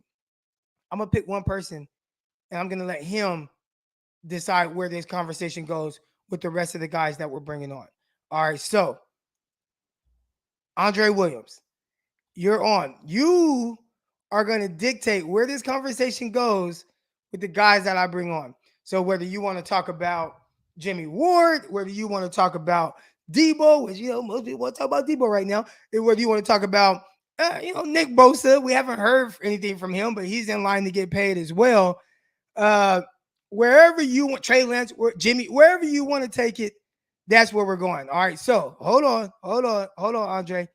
Here we go. Bring it on. We got Javon. We got Papa Dragon. And we got, hold on. 1K Jose. All right, Josue. All right, so where are we going? Let me see. What's the best way to, there we go. That's better right there. Javon, not Javon, excuse me. Mr. Williams, it's on you. The floor is yours, Andre. Oh, real quick, before we do that, make sure everybody that's in here, hit the like button, hit the subscribe button, all that good stuff. Tune in, support, all that good stuff. All right, let's go. Okay, so good morning, hold on. Somebody got a Hemi engine? You got who's talking and driving? Someone's chatting and driving. Got that Challenger. Yeah. That's me with the 5.0. Is that the Hellcat? It's the 5.0. You spent $10 in the last 30 seconds. All right, but Andre, the floor is yours. Let's hear it. Okay, so I'm kind of debating because I got a new topic I want to bring up, but I feel like you guys probably want to say your tidbit on the Deebo Trey Lance deal, right? But I'm gonna go. No. You lead. Go what you want to go to. Okay, yeah. Okay. You lead. So I'm gonna go somewhere else that we ain't talked about. I ain't heard since this whole offseason, right? And it's Elijah Mitchell, man. I love Elijah Mitchell's game, dude. And I know Kyle's philosophy is to have a stable of backs, right? And share carries and whatnot. But I think that guy, what did he get? 963 yards in like 11 games. Even the way he toasts the rock, I always see him fall forward. He's squeezing through holes. He's picking up blitzers. And it was crazy how he came because in my mind, right, I'm thinking about Trey Sermon, right? That whole offseason, OTAs, I'm like, Trey Sermon. I didn't hear about Elijah Mitchell until Adam Schefter brought him up on a fantasy ESPN Fantasy or something that first morning before the Lions game. He goes, "Hey, a sleeper, pick him up. You ain't got him, Elijah Mitchell." And I'm like, bro, it was like a 6th-round draft pick, right? And I'm like, I'm tripping. And then he just went ham that game, right? Went ham, and then he did great the whole season. So I want to see Elijah Mitchell become more of like a bell cow. I think he has that in him. And I'm gonna say something. And I was debating with my buddy the other day. I think he got a little bit of TD in him. And the reason why I say that, and when I say TD, I mean Terrell Davis. The same philosophy, right? It was Mike Shanahan before. Now it's Kyle. The same outside zone run scheme. And both 6th-round draft picks, right? And you just the mental makeup of Elijah, man. He's a hard worker. He just grinds, puts his head down. He's humble. And I love that. And so as much as I want to see what Trey Sermon can do, I want Elijah Mitchell to be the bell cow back, man. I don't even think we need to add nobody else to the backfield. But what's y'all thoughts on that? Y'all think Elijah Mitchell? There's one issue. Okay, one issue, and I want to see if anyone else brings it up. So we're gonna go to Javon first. All right. Is there one thing that you're concerned with Elijah Mitchell? I mean, I'm all for Elijah Mitchell. I've been on him since I seen him really start exploding. Hold on. You didn't bring it up. Let's see if Papa Dragon. Hold up, Papa Dragon. What's the issue with Elijah Mitchell? The best ability is durability. Yes, sir. There we go. I was just getting to that. Oh, my bad, Javon. Hey, I wanted to start out good. I didn't want to seem like I'm just straight up just dogging him right there. Because I agree. But yeah, you can't be a bell cow if you can't toe the bell all season, man. That's true. But what I do know is, though, and we've seen it before, and I'll mention him because we was talking about him earlier. Jimmie Ward had the same issue, right? And eventually he learned to be a pro, focus on getting his body right, and now he ain't really missing games. Hang on a second. I've had the pleasure and the painful pleasure of playing running back and playing defensive back. No, that's different, dog. Trust me. When you play the running back, you're getting touched a lot. Right. A whole lot. Hey, you might not. There's some plays on defensive back you don't get touched at all. Hey, I think that's fair. I think, and your name is what, bro? Papa Dragon? Yes. Okay. I think that's fair, Papa Dragon. But what I will say is this: let's see what size he comes in come camp. Let's see if because he's only 5'11", like 205. I think they listed him at, right? Something like that. Something like that. Yeah, pretty something close. Kind of. He's slender. So look, if he comes in at like 215 and doesn't lose any of, or 215 to 218, something like that, and doesn't lose any of his agility, his quickness, or anything like that, his speed, I think he gonna have a big year, bro. I think he gonna be, because he's tough. Like if you're injured, you're injured, right? Like I think he had a broken rib or something, right? That's what kind of kept him out. I mean, he had at least 5 or 6 different injuries last year. Yeah, he had the ribs, he had the injury, he had the ribs, the finger, the knee. Yeah, see, football is a 100% injury sport. You are going to get injured. Right. So no matter what happens, the real question is are you hurt or are you injured? If you're hurt, you play. Right. If you're injured, you don't play. Right. So moving forward, if I'm the 49ers, and if my whole thing is based off the running game, that's what we do. You have to make sure that you have a platoon of running backs that can carry the rock, especially in a longer NFL season. Right. True. Now, I will say this about Mitchell too, though. I believe he wanted to continue to play, and I think the coaching staff kind of protected him because he did play with the finger, if I remember correctly, and I think he played a game. He either finished the game with the knee and then played another game, and then something happened. But he was playing. He was trying to fight through it, and I think the coaching staff protected him. But here's another question. With that being said, Papa Dragon, do y'all think Jeff Wilson Jr., Trey Sermon, Jermichael Hasty is enough to team up with Elijah Mitchell, or you think we should add another back? Because I heard rumors of us looking at Melvin Gordon because Anthony Lynn. I think we should add another back. I mean, just because I feel like we should be out on Hasty. Like I was looking at Hasty, I liked him when we first got him, but it seems like he really fell off. So I think we should add one more to replace Hasty. But I'm liking Jeff Wilson, and of course, let's see what Trey Sermon can do. But I'm all in on Elijah Mitchell because even though he got hurt, like you said, he was playing through it. And you see with Mostert, he's getting hurt and he's out, done, not coming back at all. With Elijah Mitchell, he's getting hurt and he's still coming back. He's definitely learning and developing with that. So I think we should just add one more to replace Hasty. Only time will tell, man. And then look, real quick, I don't know if either Croc or Papa Dragon wanted to touch on the running back, but I want to circle back to the Debo thing.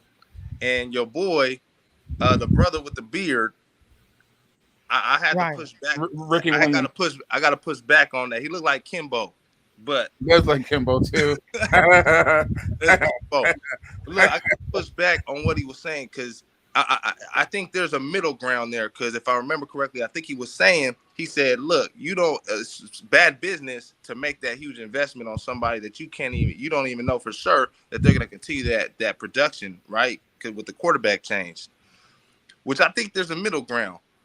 I don't think Deebo Samuel deserves top wide receiver money. I don't. He doesn't have the resume of a Devontae Adams and Tyreek Hill, the longevity of that production, right? He's had 2 really good years. Number 2 is one good year, one great year. Okay, there you go. Because a good year is 2019, great year was last year. Yeah. Right? Okay. So with that being said, I think there's a middle ground there, right? Maybe about 25 to 27 mil a year. I think that can do it, right? Number 2 is I think he can replicate what he did with Trey. It's just going to look different, right? There's more than one way to skin a cat. There's more than one way to win your individual matchup on a football field, right? Well, I have a question for you then. Right. We seen Debo again. He wins on a lot of those quick in routes or slants because Jimmie is really good at pinpoint over the middle, right? And those tight window throws. Debo catches it and he runs. It may not look like that, but correct me if I'm wrong. Did not Debo have 2 40-plus yard touchdown catches with Trey Lance with limited reps with him on the field? So again, the production is there, and I believe it will be there. It's just going to look different. Trey Lance is looking and has the ability to go. His eyes is downfield, and he works back to the line of scrimmage, whereas Jimmie is more so, I think, about maybe 12 to 15 yards down and back towards the line of scrimmage. So again, we don't know if Debo can consistently win on the outside or downfield because Jimmie kind of had a leash on him. He wasn't willing to take those shots. So I think the production is still Debo can do that. I believe he can. He put it on tape already. I think it's just a matter of just doing it, man. So what y'all think about that? Well, here's my question for you. When Trey Lance started his second football game, who had the most targets that game? I think it was Ayuk. It was Ayuk. The reason for that is because Trey Lance throws outside the numbers and he throws down the field more than Jimmie does. Yes. Okay, so if I'm Debo, I'm going, oh, crap, I got to get my money now because I might not get it next year. True. Now, the best running back on the San Francisco 49ers right now is Debo. So I'm a little bit shocked that you're all on Elijah Mitchell. He's good, but if he was good, he would have kept Debo on the bench. Debo's one of the best Debo's one of the best running backs in the National Football League. And you can look at the numbers and see that. You can see it on the field. He looks twice as fast as Mitchell does on the field, in and out of his breaks, in and out of his cuts. But he's a wide receiver. Right. So one thing that we don't want, and I don't want to see it again, don't get me wrong, last year was an amazing year, but last year was an aberration. Wide receivers are not going to last long playing that way. Remember, Debo's used to running over guys that are 200 pounds, not 250 pounds. Right. That's the real big difference here. So as far as Debo goes, yeah, he better get paid now because next year he'll be lucky to crack $1,000,000. Right. Well, hey, I got a feeling though, bro.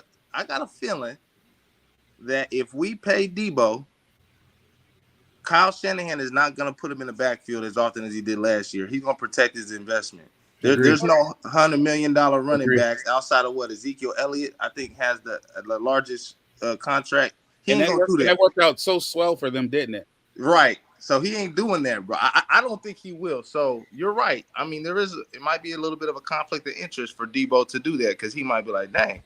Yeah, but he better get paid now. So I'm not mad at him for going after his money. For sure. Where he made an error is going about it like a little 16-year-old girl on social media. You don't air your dirty laundry. Be a man, let your agent do his job, and then we see what happens. Period. Right. Now, we got Tyrell White. We got Tyrell White on. Nice jacket there. Nice hat. Right. Thank you. Thank you. He came on, and I wanted to get him because we are going to get out of here soon. But I wanted to give him the opportunity. He sent the super chat, so it's like I'm obligated. I want to give you the opportunity. What was it exactly that you disagreed with? He said he wouldn't pay Debo top money right now. Nope. Oh, I would. Come on. But he's the whole offense. How do you not pay for all of your production? No. How can you not pay for all your production though? So here we go. I'm about to tell you right now because I believe Debo being majority of the production was more about Jimmie's limitations and Kyle Shanahan seeing that and scheming it up to where, okay, I have to lean more on Debo as opposed to having a quarterback that's facilitating your offense that has more capabilities to do more. Stop with the Jimmy G stuff because it's not that. It isn't. It's about Mozart being gone. So Mozart. I believe that. I believe it could be. I believe it could be more about a Kyle Shanahan thing than it is a Debo thing or a Jimmy G thing, right? How much film do defenses have on Debo doing what he was doing last year? Not a whole lot. Okay, so this year is going to be different. So if you really think you're going to run a $32 million wide receiver up the middle for 7 yards on fourth and 5 in Lambeau this year, it ain't happening. But also, too, I don't think if you look at the offseason, I think they set it up like that because who did we sign? We signed Ray McLeod, who is a career special teams guy, but he can also take some jet sweeps. He can also do some gadget stuff in the backfield. So I think they're already setting it up to not put Debo in those positions as much as they did last year. That's of course because when you pay him the bag, you can't put him in those positions no more. Exactly. You see what I'm saying? Absolutely. You got to pay for all your production because he gave you all the production last year. So you got to pay him. And then on top of that, next year, if he does it again, you're going to be really screwed if you don't pay him this year. You know what I'm saying? So you might as well get what he's worth now, pay him top 5, give him 25 mil like he wants, and then you know what I'm saying? No, and I'm cool with that. I can give him that. I can't give him Debo. We all want to keep Debo. We just don't want to give him 30. Hell no. No, but I don't think no receiver right now is worth 30 plus, not even Devontae. There's no receiver in the league worth 30 plus. He's what he this year's market has done nothing but ruin the NFL. Because if the Raiders but if you ask me, they didn't. But if you ask me who in the NFL deserves as a receiver 30 mil, it would be Debo because he's all of one team's production. And I get what you're saying, but what I'm saying is he's only done it for 1 year. I'd say like a year and a half. There was a year when Debo last year, that other year Debo was that dude too. He got hurt. Plays up the middle. That's 1 year. Him calling the end arounds, the running back Debo. The running back Debo has only been 1 year. I agree. But I'm just saying, I just disagree with he's not worth the money. He's worth every penny. Every penny. Every one of these players are worth the money they get. Okay. And I'm not saying he's not worth it. What I am trying to say is that it's easier to replace a receiver than it is a defensive end. Oh, yeah. Every year there's going to be 20 receivers that are going to come out and ball for you. Look at the stats. Oh, yeah. Draft. These guys are coming out ready to play. Yeah, there was a couple weeks ago when I think Peacock and Croc were talking about would you give up 2 number 1s in this draft for Debo with a 2 and a 3 maybe, and it was like you could draft 2 receivers and hopefully one of them sticks, but for Debo it's like He's that dude. Like Croc was saying, he's every football player's favorite player. He's that dude. We don't want to lose him. You know what I'm saying? Wants to lose Debo. I think, hey, fam, I think we all agree here that about 25 to 27 million, like I said earlier, we'll do it. Yeah, hold on. And I'm cool with that. We know that. We're talking per year. Hold on, my guy Chris made a great point. And what's guaranteed money? That's what the real money's at. Yeah. Right. Well, Chris made a great point. He said, why are we talking about 30 million? And I've seen that brought up in the chat as well, where people are saying, oh, 30 million. Like, it sounds like the number is 25. Like, I don't think his homeboy or whoever was like, hey. The DJ or the club owner dude. The club owner. I'm gonna lowball the amount that you really want, if you want 27 or if you want 30. He put 25 out there because I think that's what Debo said. Hey, they better pay me 25 million a year, right? Right. And what our guy Tyrell was saying was, yes, like me personally, I look at Debo and I agree. I think he's worth every penny, and this is why. And I get some people are like, hey, you only did it for 1 year, and okay, you want to see it again. I get it, but right now he's up for contract. You can wait it out. And that can end up hurting you as well. You know who also took that strategy? All right, we're going to wait it out with Dak Prescott, right? Where the Cowboys is like, we're going to wait. We're not going to sign him just yet. And then all of a sudden, that number went up so high, they were like, damn, we don't want to pay broke that. The bank. Franchise tag him. And then he broke his leg. This and had to come. And then all of a sudden, it's like, damn, we got to pay him 40+ million. When if they would just paid him off rip, they could have got him for 34 or something like that a year. Like they had to pay so much more and probably even more in guarantees. So this is a situation right now when you have a quarterback on rookie contract, you should be able to quote unquote overpay for Deebo Samuel, who really, like, if he does what he's been doing, is worth every penny. So this is the time where you should be able to be like, all right, 25 million, maybe we don't want to pay that much, but we got a quarterback that's making $9 million.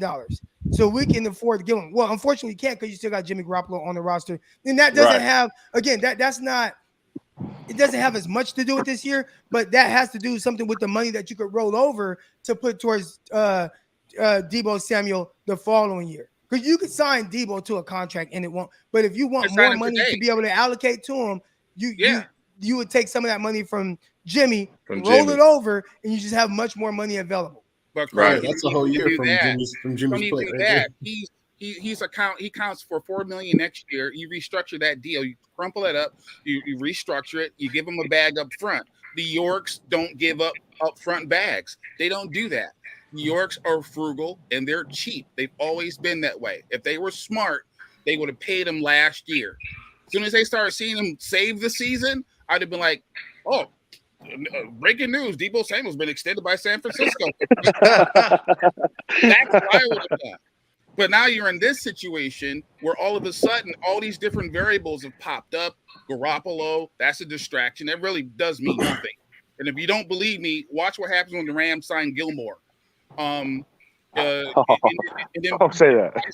Don't say that. Right. Right. It's done because they give upfront money. They give stupid workout bonuses. I mean, I wish I could work out for $17 million. Right. All right. Hey, hold on. I appreciate y'all coming on. I got to get the last two guys on before we get out of here. All right, you guys have a good day. Appreciate you, Chris. All right. Hey, like y'all, forever faithful, fellas. All right, y'all have a good one.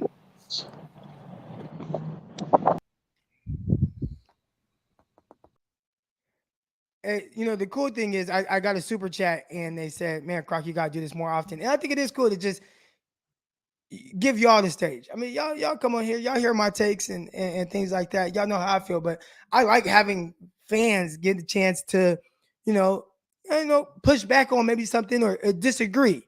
I think that makes for a better show. Here we go. I got two more guys coming on. All right. We got Dion. We got 1K Jose. All right, Jose. We're not even going to call him 1K Jose. We're going to call him 1K horsepower because that engine's roaring. All right. But we got Dion. And real quick, I think maybe we should answer this question here. Our guy Swan Song said it's about the guaranteed money because Deebo get more guaranteed money than Trent Williams, $52.5 million. That is the figure that matters. the average per year doesn't matter as much, and that is true. All right. If you look at a lot of contracts, but when you look at guys like, let's say, what did Stephon Diggs just get? Like, the receivers getting paid top dollar are north of 70 million. They're around 70, 71, 72, whatever it is. So if I'm Deebo Samuel, I want 70. And that might be where they're pretty far apart. Yeah, I mean, I think that Debo gets paid, and I think that he's well worth every penny that the 49ers give him. I don't see a reason why you wouldn't pay him. Hold on, real quick. Hold on. Jose, while you're not talking, can you put yourself on mute? And then when you talk, then. Yeah. Because I felt like I was yelling. I was trying to talk over. Yeah, nah, this probably just sounded right. He probably just rolling. But no, man, I think that the situation with Debo is very simple. I know he scrubbed the accounts and all of this stuff. That's what these little young kids do today, man. Don't pay no attention to that. At the end of the day, it's very simple. Once you get number 10's money off the books, they'll start moving and shaking. And I think Jimmie Ward said it, he was like, yeah, they'll probably pay him around, June, July, something like that. And it's because what happens? 10 passes a physical, you give every team the medical, and you say, hey, this is what we're working with. This is what the doctors have said. He's healthy. He's cleared. What are you going to give us? You trade him or you cut him. Those are your only two options. You can't keep him in the locker room because it screws up things for Trey Lance. And you cannot basically keep him on the books because then it screws up money that you have for possibly extending Debo, possibly extending Nick Bosa. The other problem is, to be honest with you, if you screw up and you don't wind up paying Debo and he doesn't want to play this year, he will play because he doesn't have the money to hold out. The fines and everything are too big. But the other thing is, if he goes out there and balls out and has a better season than what he had last year, he's going to run that number up higher. So you could get him at 25 now, but imagine he goes out and has a better season than what he previously had. You're going to have to give Debo that 30 mil that you didn't want to. So you run that risk. More guaranteed. That exactly. The guaranteed number might be right now, because again, that's the number that matters most. Like our guy Songson said, if the 49ers are at 50 guaranteed, I bet they are far apart. If that's what they offered to him, I bet he wants what those other guys got. He wants 70 million. Yeah, because I think Tyreek got almost his whole contract guaranteed. A good chunk. It wouldn't be that, but it's probably around 70. 70, I think. So yeah, and it's people. You can't be mad at the dude. He's got to secure a future for himself and for that young baby that he just had. So for me, once 10 gets off the books, we'll be able to go ahead and move some money around, extend a couple of players, and do some things. But those are just my thoughts on it. Jose, take it away. Yeah, what you got for us, 1K, Jose? 1K horsepower.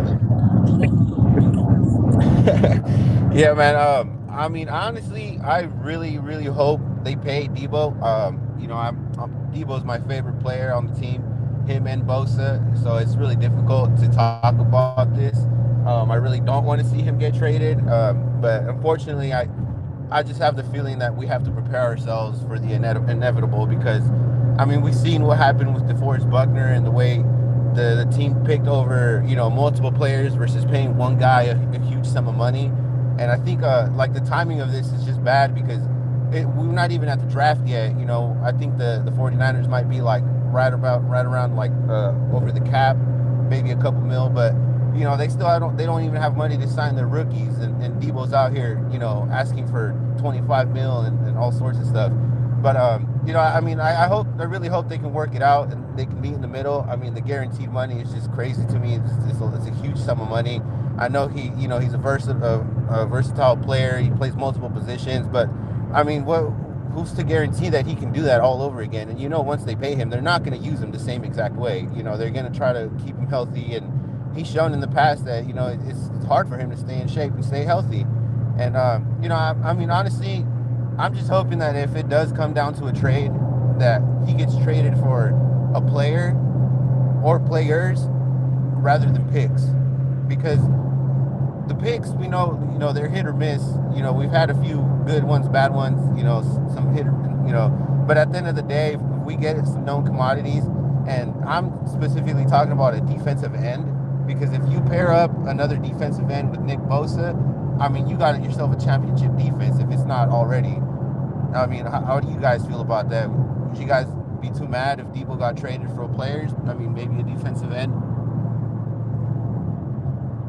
For me, I wouldn't care. I think it's just more so a situation where if you do make a trade, you Hold need to on. make Okay. sure that Hold on. Jose, you got to put that on mute again. Yeah. yeah, I was just saying if you do go ahead and make a trade and he does wind up, you are getting players for him, you have to make sure those are starters. Like if you're gonna trade a star, you trade a star for a star. If you're trading him for picks, you gotta Yeah, get at least without a 2 doubt. I picks. mean, I think we could get Debo for a starter. I mean, who wouldn't? Yeah, but I don't know. I mean, me personally, because the draft is a gamble. We all know that Shanahan doesn't like people that he has to shape and mold too much. He likes more of a finished product where he just has to fine tune it. So that's probably the reason that they may go ahead and probably go for draft picks because they'll look for somebody that they feel they just need to fine tune and just throw them out there on the field and make it happen. I don't believe he's going anywhere.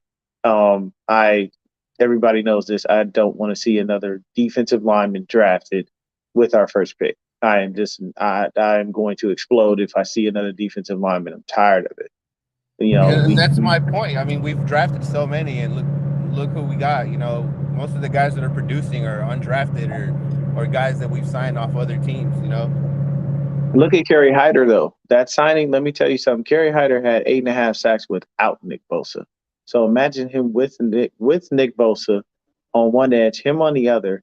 To top it all off, if Eric Armstead and Javon Kinlaw can develop the same chemistry that DJ Jones and Javon Kinlaw and Eric Armstead had, then you're automatically in the clear. That line is going to be ferocious. It'll make the DB's lives that much easier. And just to go to something real quick, Croc, I remember you were talking about Jimmie Ward earlier. You're 100% right. The reason he doesn't get the recognition is because he doesn't have the interceptions. Jimmie Ward is not a ball hawk. Jimmie Ward is more so just a fantastic all-around safety and defensive back. He's great at a lot of things. That's why people love him. But the thing is he's not a ball hawk. My type of safety, I like Ed Reed because I like ball hawks. I want a dude that's going to intercept the ball. Your Ed Reeds, your Paul Krauses, your Rod Woodson type dudes. But Debo will get paid, man. It just once 10 passes that physical, we get him off the books. He'll get his money, and he'll only be able to hold out, for stuff that's not mandatory. He cannot do anything he can't stay out of training camp and all that because he just can't afford to. All right. Well, man, Leon, Jose, you got anything to say back to that? Yeah, I mean, like I said, I really hope that if he does get traded, it's not for picks. I mean, some known commodities, like you said, some good defensive players. We'd hate to see more defensive linemen get drafted and, another Javon Kinlaw or whatever. I mean, at this point, we're banking on hope, hope that Javon Kinlaw's knee can stay healthy and hope that Eric Armstead can keep his production up on the inside and they're not, bouncing him back and forth with, at the end. And I like Kerry Hyder. I mean, I really do, but I think, he saw the opportunity when Bosa went down and he was pushed into the starting defensive end role and, he got his money, and that's why the reason why he left, and when he left, you saw what he did for Seattle. I mean, they had no problem letting him go right away, and then he bounced right back to us. So, I mean, I know I have faith in Chris Kosarek and the stuff that he can do, but, I just really feel like, they should have at least splurged into the free agency, and got a defensive end to help out Nick Bosa. I think, the D Ford situation just really screwed the team over and, they're just sitting here hoping he comes back and, at the end of the day, we know he's not. But yeah, I mean, I really do. At the end of the day, though, I'm not saying trade Debo. I really hope they pay him his money, and they got to move Garoppolo because I feel like he's the reason why a lot of the reasons why they didn't sign any big free agents, and the reason why Debo can see the writing on the wall. If Jimmie's staying on the team for another year, he's not getting paid for another year. And Debo gave it his all last season. I'm not seeing him, replicating his production one more season because he saw the writing on the wall. He needed his money now. He sees what these players are getting now, and I think he himself doesn't even know if he can do it again. All right, man. Dion, 1K Jose, aka 1K Horsepower, man. I appreciate y'all coming on. All right, here we go. Shout out to the people. Shout out to everybody that came on here today. I got my guy Sean on here, and he says, "Man, y'all killing me with the ifs." He says, "If was a fifth, we'd all be drunk." We all know that saying. If my auntie had nuts, she'd be my uncle. That's probably my favorite one right there. But what if Debo Samuel decide to stop playing hard once he got the bag? It can happen, correct? And I would say this about Debo. Now I don't want to question too much about Debo and things, but he's kind of made it clear like he's not someone that's just like. I think he plays football because he's really good at it. He doesn't like study the game the way other guys do. He kind of came out and he said, I don't watch anybody else because they're not like me. So I guess he can't even add nothing to his bag because can't none of them be him. I think it's like, dude, we can always improve certain things and can always get better. But whatever, Debo, 1,800 yard season, all pro first team. He don't watch nobody else. He talked about how he didn't grow up watching football. So I don't want to say it because I'm not going to say it. But yeah, I get you, Sean. I get you. Appreciate everybody that tuned in today, man. Make sure y'all hit that like button, subscribe button, run those numbers up. I appreciate everyone that's in here today, man. It's the off season, and we still get good content going. I've talked about it. I don't like to come up with catchy things, right? Like I want to give y'all a real conversation and not make up like super hypothetical situations. But I do think this is one of those where we remember a couple years ago when DeForest Buckner was traded, and that made it like a real thing. So when you see the Debo Samuel situation, like this is a real thing. I think if the DeForest Buckner situation didn't go down the way that it did, I probably wouldn't be as kind of panicky. I guess that's the word I would use, like panicky, right? I wouldn't think much of it. But that situation let me know anybody can get axed. Trade a guy who like did everything right, everything by the book, never missed a game, wasn't Iron Man, and they still was like, we got a number and we don't want to move off of that. So the Debo Samuel stuff, man, it's real. It's real. It is very real. Can he play every game for $25 million? That's a great question. Great question, King David. But that might be a question for another day. Again, make sure y'all hit the like button, subscribe button if you like this show. We're going to be back here. You already know, man. Monday through Thursday, we're here. Same time, same place, 9:30 a.m. Eastern time, 6:30 a.m. Pacific time. So we're kind of early. I love I've seen some of the comments on social media and people talking about how, they listen to this driving, dropping their kids off at school. So I'll try to watch my language and stuff like that. But shout out to all of y'all. Again, I got the new podcast up right now, the Not Ideal Podcast. It's not 49ers related. It's not even football related. It is business, entrepreneur, real life, society, things like that, where, we're talking about the things going on in our personal lives. And I'm very open. And I feel like if there's a chance that maybe somebody can learn something from me and I can help them, or hell, I'm listening to y'all, whatever some of your responses, and y'all help me, whatever it is, we're going to help each other. We're going to grow together and talk about this process of entrepreneurship that I'm going through, whether it's my streaming things that I'm doing, whether it's my gym. I point out the window because my gym is right out there, whether it's my gym that's being built. I want to bring y'all through, with me on this journey throughout this entire process because, I feel like we're a family and there's things that I listen to that helps me and I want to help y'all as well. So the Not Ideal Podcast, there's the link in one of these videos. I just posted it. It has its own playlist. If you go into the description of that, you can find the links to Apple, to Spotify.